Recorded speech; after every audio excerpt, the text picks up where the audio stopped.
Puncture पुत्र मेरे से ये बोल रहे हैं कि कितना पैसा मिलता है आपको हिंदू मुसलमान करवाने के लिए।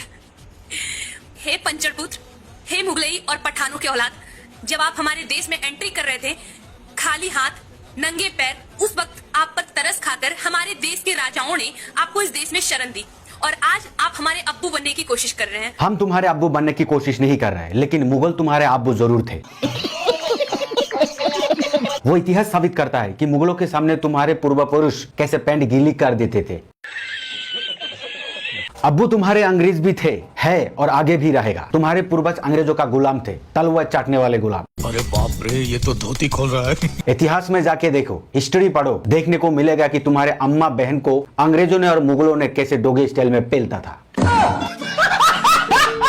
मुसलमान को पामसर पुत्र बोलो या और कुछ भी बोलो, मुसलमान कभी भी किसी का गुलाम नहीं रहा और ना है और ना कभी बनेगा। मुसलमान अगर भारत में एंट्री भी की है तो मुसलमान ही पहले भारत की आजादी के लिए अंग्रेजों से लड़ाई की है। भारत की आजादी के लिए पहला लड़ाई मुसलमान ही शुरू किया था। पहला लड़ाई अंग्रेजों से मुसलमान ने ही किया है। इतिहास गवाही देता है, भारत के आजादी के लिए सबसे पहले मुसलमान ही हथियार उठाए हैं। अंग्रेज भारत छोड़ो नारा देने वाले शख्स एक मुसलमान थे। मुंबई में पैदा होने वाले यूसुफ मेहर अली ने ही 1942 में सबसे पहले इस नारा का प्रयोग किया। साइमन गो बैक नारा भी यूसुफ मेहर अली ने दिया था। असहयोग आंदोलन मुसलमान ने ही शुरू की थी। 1920 में खिलाफत आंदोलन के दौरान मोहम्मद अली जौहर और मौलाना अबुल कलाम आजाद ने सबसे पहले अंग्रेजी सामान बहिष्कार करने की राजनीति बनाई, जो कुछ ही दिन में भारत में फैल गया। असहयोग आंदोलन में मुसलमानों ने बढ़ चढ़ हिस्सा लिया था। भारत के सबसे बड़े शुगर व्यापारी हाजी साबू सिद्दीक ने अपने शुगर फैक्ट्री को बंद कर दिया था। ये फैक्ट्री इतना बड़ा था कि इसके द्वारा बनाया गया शुगर पूरे इंग्लैंड में इस्तेमाल किया जाता था। बाटा कंपनी भी एक मुसलमान का था, लेकिन असहयोग आंदोलन के समय अंग्रेजों ने खरीद लिया। मुसलमानों ने इस असहयोग आंदोलन के समर्थन में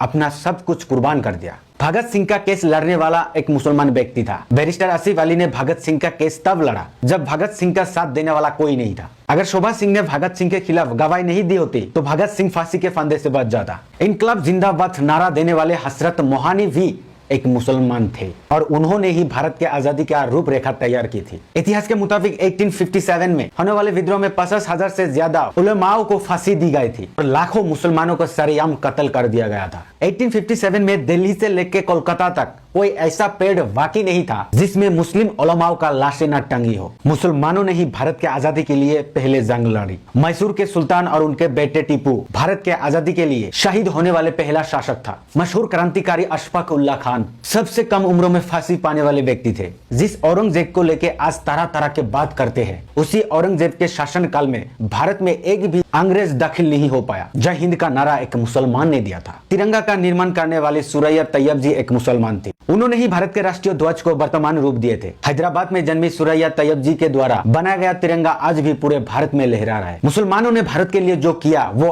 आज तक कोई कर नहीं पाया। कानपुर में पैदा होने वाले आजमुल्लाह खान ने ही भारत जय का नारा दिया था, जिसके बाद भारत में रहने वाले अंग्रेजों के गुलाम सांप्रदायिक लोगों ने माता शब्द जोड़ दिया। भारत के पहला राष्ट्रीय गीत आजमुल्लाह खान ने ही लिखा था। मौलाना कासिम नौतूबी ने दारुल उलूम देवबंद की स्थापना अंग्रेजों को भारत से निकालने के लिए की थी। इस मदरसे का मकसद ये था कि देश में ऐसे नौजवानों को पैदा करना था जो भारत के आजादी में योगदान दे सके, जो अंग्रेजों के खिलाफ लड़ाई कर सके। कालापानी जैसे दर्दनाक सजा पाने वाले 90% से अधिक लोग मुसलमान थे। 1772 में शाह अब्दुल अजीज ने अंग्रेजों के खिलाफ फतवा देते हुए ये ऐलान किया था कि अंग्रेजों के गुलामी हराम है और हर मुसलमान की ये फर्ज है कि वो अपने देश के आजादी के लिए वो खुद को कुर्बान कर दे। मुसलमानों का इतना बड़ा इतिहास है कि मैं पूरे दिन भर बोलूंगा तो खत्म नहीं कर पाऊंगा। और आज के 2 करोड़ के देशभक्त मुसलमानों को उल्टा सीधा भोगता रहता है। आज मुसलमानों के खिलाफ उल्टा सीधा भोगने वाला इसलिए भोगते हैं कि उनके पूर्वज उतना नहीं कर पाया देश के लिए जितना मुसलमानों ने किया। होता है देश धर्म के आधार पर बंटवारा हुआ है। अगर देश धर्म के आधार पर बंटवारा हुआ है ना, तो पाकिस्तान इतना छोटा ना होता और भारत इतना बड़ा ना होता।